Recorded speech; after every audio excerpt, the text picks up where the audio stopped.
ಮಾವಿನ ತೋಪಿನಲ್ಲಿ ಮಹಿಳೆಯ ಶವ ಪತ್ತೆ, ಕೊಲೆ ಶಂಕೆ ವ್ಯಕ್ತಪಡಿಸಿದ ಪುತ್ರ, ಪೊಲೀಸರ ನಿರ್ಲಕ್ಷ್ಯ ಆರೋಪ. ಕೋಲಾರ ಜಿಲ್ಲೆಯ ಶ್ರೀನಿವಾಸಪುರ ತಾಲೂಕಿನ ಯಲ್ದೂರು ಹೋಬಳಿಯ ಮಹಮ್ಮದ್ಪುರ ಗ್ರಾಮದ ಹೊರವಲಯದಲ್ಲಿ ಮಹಿಳೆಯೊಬ್ಬರ ಶವ ಮಾವಿನ ತೋಪಿನಲ್ಲಿ ಪತ್ತೆಯಾಗಿರುವ ಘಟನೆ ಹಲವು ಅನುಮಾನಗಳಿಗೆ ಕಾರಣವಾಗಿದೆ. 45 ವರ್ಷದ ಅಮರಾವತಿ ಎಂಬ ಮಹಿಳೆಯ ಶವ ಅರೆನಗ್ನ ಸ್ಥಿತಿಯಲ್ಲಿ ಪತ್ತೆಯಾಗಿದ್ದು, ಮೃತದೇಹದ ಮೇಲಿದ್ದ ಗಾಯದ ಗುರುತುಗಳನ್ನ ಪ್ರಕರಣವನ್ನ ಮತ್ತಷ್ಟು ಗಂಭೀರಗೊಳಿಸಿದೆ. ಮೃತೆಯ ಪುತ್ರ ಸುರೇಶ್ ಇದು ಸಹಜ ಸಾವು ಅಲ್ಲ, ಕೊಲೆ ಎಂದು ಗಂಭೀರ ಆರೋಪ ಮಾಡಿದ್ದಾರೆ. ಭಾನುವಾರ ಬೆಳಗ್ಗೆ ವೆಂಕಟೇಶ್ ಎಂಬ ವ್ಯಕ್ತಿ ತಮ್ಮ ತಾಯಿಯೊಂದಿಗೆ ಮಾತನಾಡುತ್ತಿದ್ದುದನ್ನ ನೋಡಿರುವುದಾಗಿ ಸುರೇಶ್ ಹೇಳಿಕೊಂಡಿದ್ದಾರೆ. ನಂತರ ತಾಯಿ ಕಾಣೆಯಾಗಿದ್ದು, ಹುಡುಕಾಟ ನಡೆಸಿದ ವೇಳೆ ವೆಂಕಟೇಶ್ ಊರಿನಿಂದ ಬಟ್ಟೆ ತೆಗೆದುಕೊಂಡು ಹೋಗಲು ಯತ್ನಿಸಿದ್ದಾನೆ ಎಂದು ಅಜ್ಜಿ ಮಾಹಿತಿ ನೀಡಿದ್ದಾರಂತೆ. ಆತನನ್ನು ಪ್ರಶ್ನಿಸಿದ ಬಳಿಕವೇ ಮಾವಿನ ತೋಪಿನಲ್ಲಿದ್ದ ತಾಯಿಯ ಶವವನ್ನ ತೋರಿಸಿದ್ದಾನೆ ಎಂದು ಸುರೇಶ್ ಆರೋಪಿಸಿದ್ದಾನೆ. ಸ್ಥಳಕ್ಕೆ ತೆರಳಿದಾಗ ಅಮರಾವತಿ ಶವವಾಗಿ ಪತ್ತೆಯಾಗಿದ್ದು, ದೇಹ ಗಟ್ಟಿಯಾಗಿತ್ತು ಹಾಗೂ ಕಣ್ಣುಗಳ ಮೇಲೆ ಇರುವೆಗಳು ಹತ್ತಿಕೊಂಡಿದ್ದವು ಎಂದು ಪುತ್ರ ಕಣ್ಣೀರಿಟ್ಟಿದ್ದಾರೆ. ಪೊಲೀಸರು ಸೂಕ್ತ ತನಿಖೆ ನಡೆಸುತ್ತಿಲ್ಲ ಎಂದು ಕುಟುಂಬಸ್ಥರು ಆರೋಪಿಸಿದ್ದಾರೆ.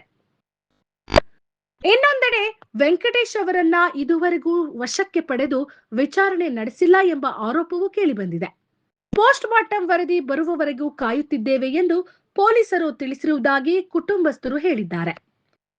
ಘಟನೆ ಇದೀಗ ಗ್ರಾಮದಲ್ಲಿ ಆತಂಕ ಸೃಷ್ಟಿಸಿದ್ದು, ಅಮರಾವತಿ ಸಾವಿನ ಹಿಂದೆ ನಿಜವಾಗಿಯೂ ಕೊಲೆ ಇದೆಯೇ ಎಂಬ ಪ್ರಶ್ನೆ ಸಾರ್ವಜನಿಕ ವಲಯದಲ್ಲಿ ಕೇಳಿಬರುತ್ತಿದೆ.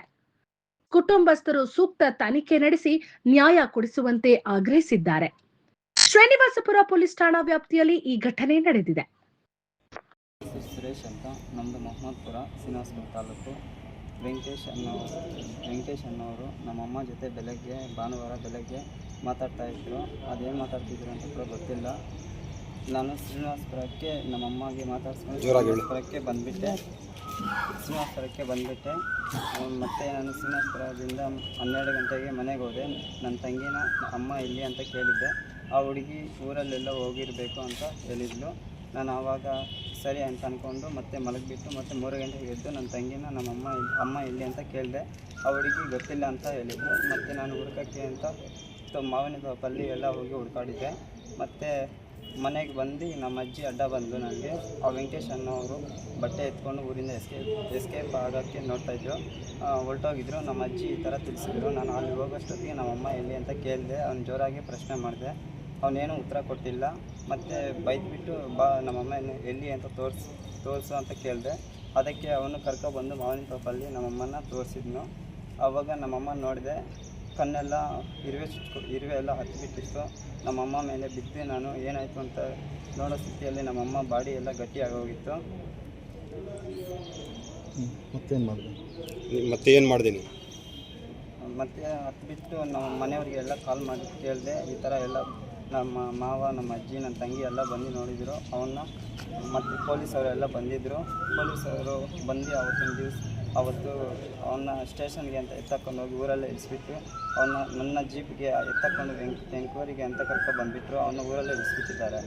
ಮತ್ತು ಶ್ರೀನಿವಾಸಪುರಕ್ಕೆ ಅವತ್ತು ನೈಟ್ ಬಂದು ಕಂಪ್ಲೇಂಟ್ ತೊಗೊತೀವಿ ಅಂತ ಅಂದ್ಬಿಟ್ಟು ಪೊಲೀಸವರು ಬರದೇ ಇರೋ ಕಾರಣಕ್ಕೆ 12 ಗಂಟೆ ತನಕ ಕಾದು ಮತ್ತೆ ಮನೆಗೆ ಹೊರಟೋದೆ. ಆವತ್ತು ಮತ್ತೆ ಬೆಳಗ್ಗೆ ಬಂದು ಕಂಪ್ಲೇಂಟ್ ಕೊಡೋಕ್ಕೆ ಅಂತ ಬಂದುಬಿಟ್ಟು ಅವ್ರಿಗೆ ನನಗೆ ಅನುಕೂಲ ಆಗೋ ಥರ ಯಾವ ಥರ ಕಂಪ್ಲೇಂಟು ನನ್ನ ಕೇಳಿ ಏನು ಬರೆದಿಲ್ಲ. ಅವ್ರ ಇಷ್ಟಾನುಸಾರ ಅವರೇ ಬರೆದುಕೊಂಡಿರೋ ಕಂಪ್ಲೇಂಟು. ಮತ್ತು ನನ್ನ ತಂಗಿಗೆ ಏನಾದರೂ ಆಗುತ್ತೆ ಅನ್ನೋ ಒಂದು ಪ್ರಾಣ ಭಯದಿಂದ ನನ್ನಿಂದ ನಾನು ಸೈನ್ ಹಾಕಿದ್ದೀನಿ ಲಾಸ್ಟಲ್ಲಿ. ಕಂಪ್ಲೇಂಟ್ ನೀವು ಬರೆದಿಲ್ಲ? ನಾನು ಬರೆದಿಲ್ಲ ಕಂಪ್ಲೇಂಟು. ಅವರೇ ಎಲ್ಲನೂ ಬರೆದುಕೊಂಡಿರೋದು. ನಮ್ಮಮ್ಮ ಕುಡಿತಾರೆ ಅದು ಇದು ಅಂತ ಹೇಳ್ಕೊಂಡು ಎಲ್ಲನೂ ಅವರೇ ಬರೆದುಕೊಂಡಿದ್ದಾರೆ. ಮತ್ತು ದಾನ ಪೋಸ್ಟ್ ಮಾರ್ಟಮ್ ಮಾಡಿಸ್ಕೊಂಡು ಹೋಗಿ ನಮ್ಮಮ್ಮನ ದಾನ ಎಲ್ಲ ಬಂದಾದಮೇಲೆ ಸಬ್ ಇನ್ಸ್ಪೆಕ್ಟರ್ ಅವ್ರನ್ನ ಕೇಳಿದಾಗ ಅವ್ರು ಹೇಳಿದ್ದು, ನಿಮ್ಮಮ್ಮ ನಾನು ಏನಾಗಿದೆ ನಮ್ಮಮ್ಮ ಕೊಲೆ ಕೇಸ್ ಏನಾಯಿತು ಅಂತ ಕೇಳಿದ್ದಕ್ಕೆ ಅವರು ಅದು ಕೊಲೆ ಅಂತ ನೀನು ಹೆಂಗೆ ಹೇಳ್ತೀಯ ಅಂತ ಅಂದರು. ಆವಾಗ ನಾನು ಸರ್ ಮತ್ತು ಇನ್ನೇನಾಯಿತು ಅಂತ ಕೇಳಿದ್ದಕ್ಕೆ ಅವರು ಬಿಸಿಲಿಂದ ಅದು ನಿಮ್ಮಮ್ಮ ಡ್ರಿಂಕ್ ಮಾಡಿ ಮಲಗಿರೋ ಕಾರಣಕ್ಕೆ ಬಿಸಿಲಿಂದ ಅದು ಸ್ಕಿನ್ ಕಿತ್ತೋಗಿರೋ ಸತ್ತಾಗಿದೆ ಅಂತ ತಿಳಿಸಿದರು ನನಗೆ. ಈಗ ನಿಮ್ಮ ಬೇಡಿಕೆ ಏನು? ನಮಗೆ ನ್ಯಾಯ ಬೇಕು. ಏನು ನ್ಯಾಯ ಬೇಕು? ಕೊಲೆ ಮಾಡಿದ್ದಾರೆ ಅನ್ನೋ ಒಂದು ಡೌಟ್ ಇದೆ, ಅದಕ್ಕೆ ನ್ಯಾಯ ಬೇಕು. ಆ ವೆಂಕಟೇಶ್ ಅನ್ನೋರನ್ನ ಇದುವರೆಗೂ ಯಾವ ಥರ ಕಸ್ಟಡಿಗೂ ತಗೊಂಡಿಲ್ಲ, ಅವನ್ನ ಎಂಕ್ವೈರಿನೂ ಮಾಡಿಲ್ಲ. ರಿಪೋರ್ಟ್ ಬರಲಿ ಅಂತಾರೆ, ಮಾತು ತೆಗೆದಿದ್ರೆ ರಿಪೋರ್ಟ್ ಬರಲಿ ಅಂತ ಪೊಲೀಸವರು ಹೇಳ್ತಿದ್ದಾರೆ. ಪೊಲೀಸವ್ರನ್ನ ಕೇಳಿದಾಗ ಏನು ಹೇಳಿದ್ರಪ್ಪ ಪೊಲೀಸರು? ಅವರು ನಿಮ್ಮಮ್ಮ ಬಿಸಿಲಿಂದ ಸುಟ್ಟಿ ಅದೆಲ್ಲ ಸತ್ತಿರೋದು ಅಂತ ಹೇಳಿದರು. ಅದಕ್ಕೆ ನಾನು ಸರ್ ಬಿಸಿಲಿಗೆ ಚರ್ಮ ಸುಟ್ಟಿರ್ಬೋದು, ಕಣ್ಣು ಹೋಯ್ತು ಸರ್ ಅಂತ ಕೇಳಿದೆ. ಅವರು ಹಿಡ್ಕೊಂಡು ನೀನೊಬ್ಬ ಡಾಕ್ಟರ್ನ ಇಲ್ಲ ಒಂದು ಲಾಯರ್ನ ಕರ್ಕೊಬಂದರೆ ಅವ್ರಿಗೆ ಹೇಳ್ತೀನಿ, ನಿನ್ನ ಬಾಯಿಗೆ ಸಮಾಧಾನ ಕೊಡೋಕ್ಕಾಗಲ್ಲ ನಾವು ಅಂತ ಹೇಳಿದರು. ಅದಕ್ಕೆ ಏನೇ ಮಾಡೋಕ್ಕೂ ಫಸ್ಟ್ ಆಫ್ ಆಲ್ ರಿಪೋರ್ಟ್ ಬರಬೇಕು. ಅಲ್ಲ, ನೀವು ವೆಂಕಟೇಶ್ ಅನ್ನೋರ ಮೇಲೆ ಏನೋ ಆರೋಪ ಮಾಡ್ತಿದ್ದೀರಲ್ಲ, ಯಾಕೆ ವೆಂಕಟೇಶ್ ಅವ್ರ ಮೇಲೆ ಆರೋಪ ಮಾಡ್ತಿದ್ದೀರಿ? ಸರ್ ನನಗೆ ಅವನ ಮೊಬೈಲಲ್ಲಿ ಸಿಕ್ತು. ಎಲ್ಲಿ? ಅಲ್ಲಿ ನಮ್ಮಮ್ಮ ಸಾಯಿಸಿರೋ ಒಂದು ಸೈಡ್ ಪಕ್ಕ. ಎಲ್ಲಿದೆ ಮೊಬೈಲ್? ಎಲ್ಲಿದೆ ಮೊಬೈಲು? ಫೋಟೋ ನನ್ನ ಹತ್ರ ಇದೆ, ಫೋನ್ ಮನೆ ಹತ್ರ ಇದೆ. ಪೊಲೀಸವ್ರು ಏನು ಕೇಳಲಿಲ್ವ ಅದನ್ನು ಕುಡಿಯಿಲ್ಲ? ಇಲ್ಲ ಕೇಳಿಲ್ಲ, ಅವ್ರಿಗೂ ನಾವು ಹೇಳಿಲ್ಲ.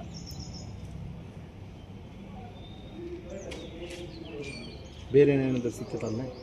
ಬೇರೆ ನನಗೆ ಮೊಬೈಲ್ ಒಂದೇ ಸಿಕ್ಕಿದ್ದು. ಆತನು ಎಲ್ಲಿದ್ದಾನೆ ಈಗ ಮನೆಯಲ್ಲೇ ಇದ್ದಾನೆ. ಅವ್ನು ನನ್ನ ಕಣ್ಣು ಎದುರುಗಡೆನೇ ಓಡಾಡ್ತಿದ್ದಾನೆ. ನಾನು ಅವನ್ನ ಏನು ಮಾಡಲಿಕ್ಕೆ ಆಗ್ತಿಲ್ಲ.